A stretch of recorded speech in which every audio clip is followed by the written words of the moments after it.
Mr. 76 Aspen here. A little food forest update. Here's a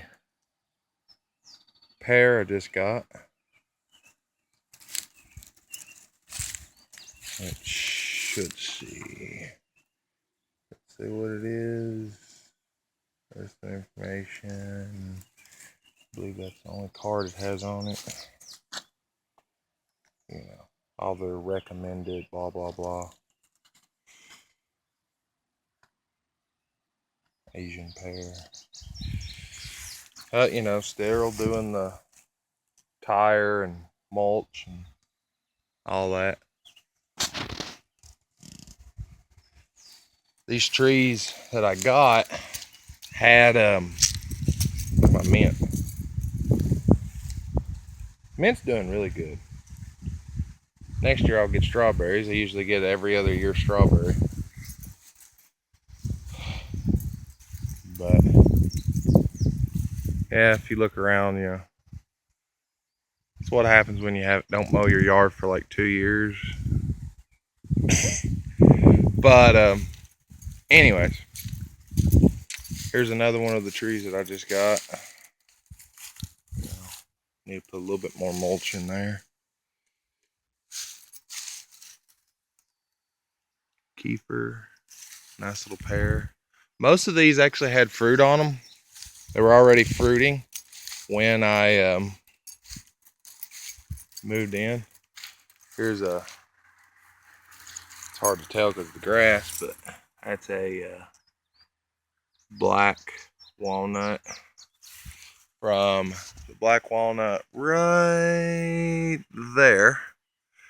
Donated by a nice little friendly neighborhood squirrel that planted it for me in my tire, which is perfect.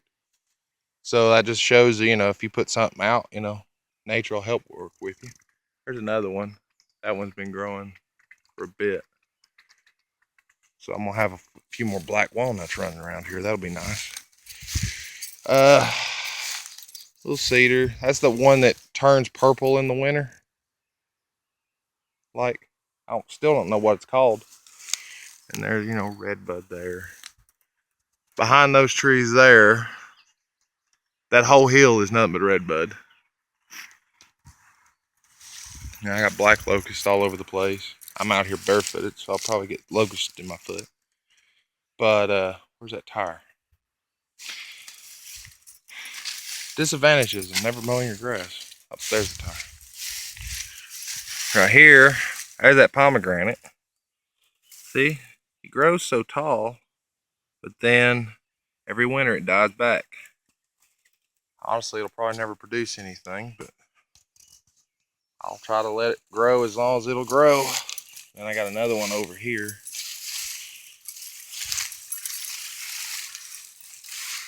Down here.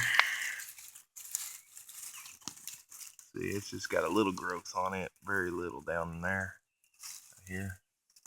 So it probably won't, it might not make it next year. But you know, yeah. Here's another pear. One of the ones that I just got. And it's a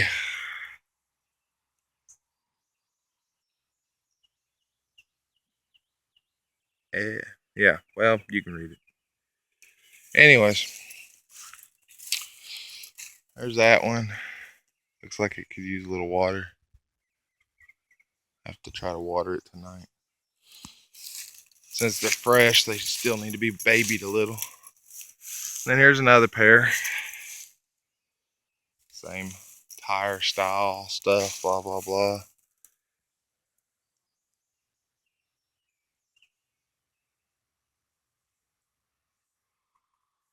But yeah, most of these had fruit on them when I got them.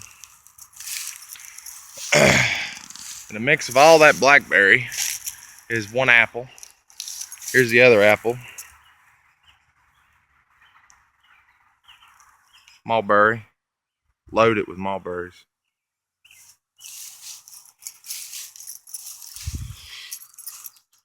If I'm not mistaken, Isn't that like that quinoa or whatever that stuff is? It's growing wild here, so I ain't 100% sure what it is. I'm pretty sure it's like some relation to that one stuff that most people plant. I can't remember the name of it now. But I figure if this stuff grows, and it is the same, that means that I could, you know, if it is quinoa or whatever it's called, plum, way up there. Plum's really good. Only downside is, see, with the plum that I got, this is a male, that one over there is a female. Oh, the male don't do nothing. It's growing great, but it don't do nothing. So it's probably one reason I've stopped buying male and female deal plants, because if I'm gonna have two trees, I might as well have two producing trees. Apple, they're delicious. Here's the other, female plum. She's not as tall, but she's growing. She's doing all right.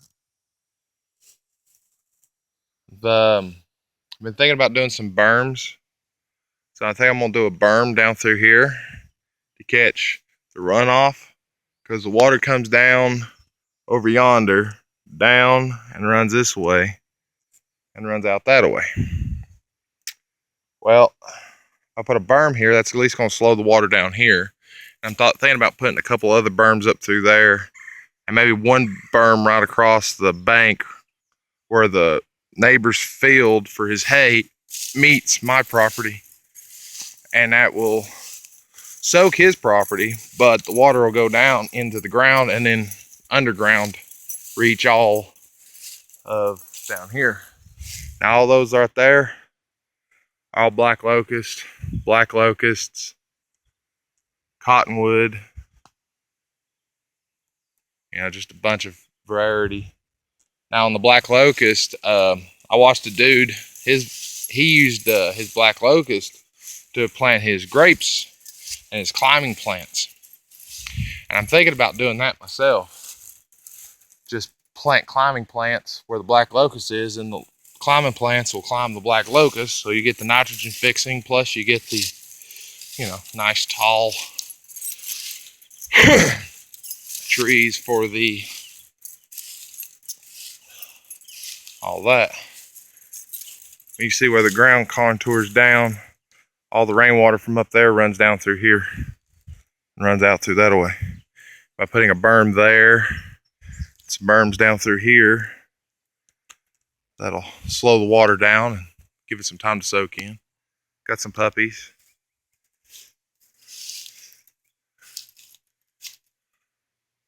There's Chewy. There's Bo. There's the tiny cabin, all half buried.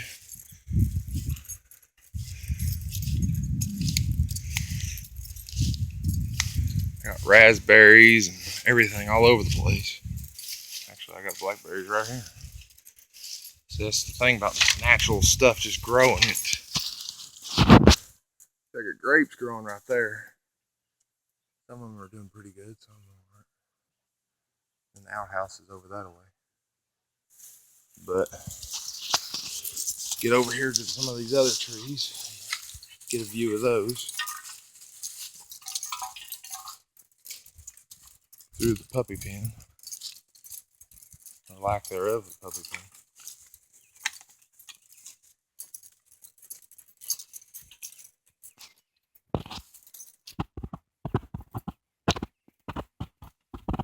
Yeah, I like cars, so I got a lot of car stuff. See, here's the Aspen. Painted it black, put some nice wheels on it, at least on the front. Planning on getting some more for the rear. But all that up there, all of that right there is all red bud. And it goes all the way back to that cedar. There's that big old black walnut. I got a few cedars and stuff planted here and there. Here's that pear that I started a long time ago as a clipping. Of course, it's doing its weirdness because it was a clipping. Here's a cherry. being attacked a little bit by bugs, but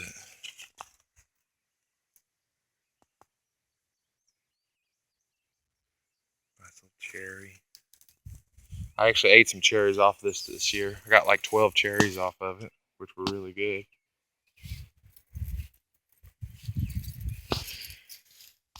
'28 Model A hot rod that I'm picking away at, trying to build. This is a crab apple.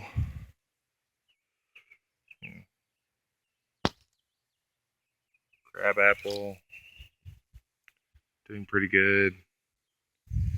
Mainly got it for a pollinator. Here's the van.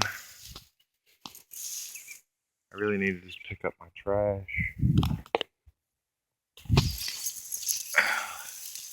Here's a patio peach. Where's the ticket on it? I'll show you the exact name maybe.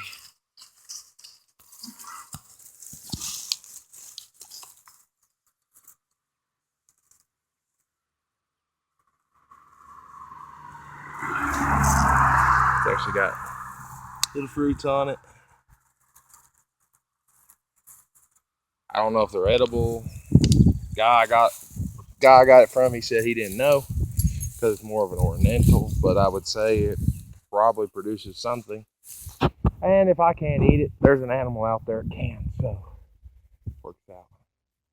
I also got, these are what I got recently too when I got those peaches. Hazelnut bush tree thing. And here's another hazelnut. Got at the same time. Still got a mulch these two. These are hazelnuts, same thing as that one over there. All these little fucking bastards all over it. Eating my tree. Here's a peach. Just got a vine issue I need to deal with. Need to come in here and clip those vines so they quit growing.